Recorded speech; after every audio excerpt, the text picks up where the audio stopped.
Success is a lousy teacher. It seduces smart people into thinking they can't lose. It's fine to celebrate success, but it is more important to heed the lessons of failure. This is a fantastic time to be entering the business world because business is going to change more in the next 10 years than it has in the last 50.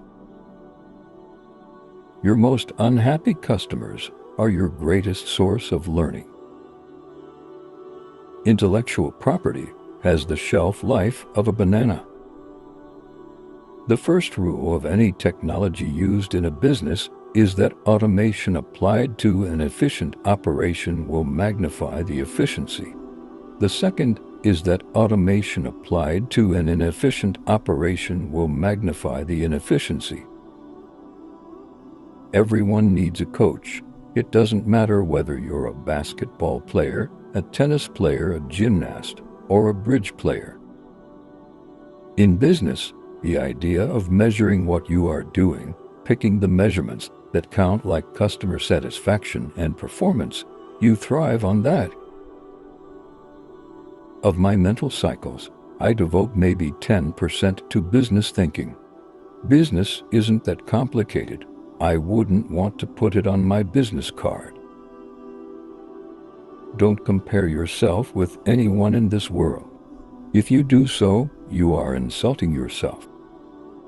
We always overestimate the change that will occur in the next 2 years and underestimate the change that will occur in the next 10. Don't let yourself be lulled into inaction.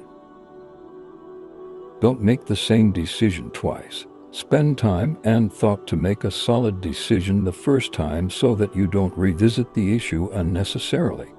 If you're too willing to reopen issues, it interferes not only with your execution, but also with your motivation to make a decision in the first place. After all, why bother deciding an issue if it isn't really decided? Information technology and business are becoming inextricably interwoven. I don't think anybody can talk meaningfully about one without talking about the other.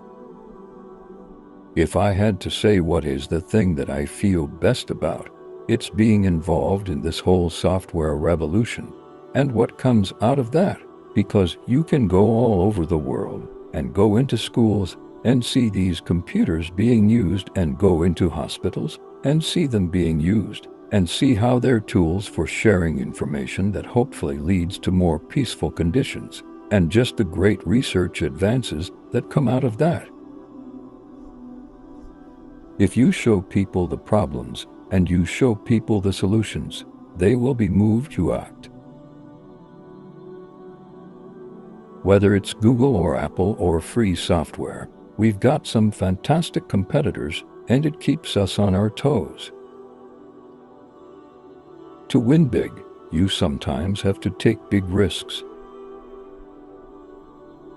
Our success has really been based on partnerships from the very beginning.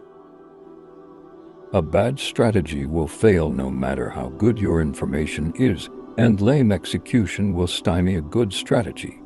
If you do enough things poorly, you will go out of business.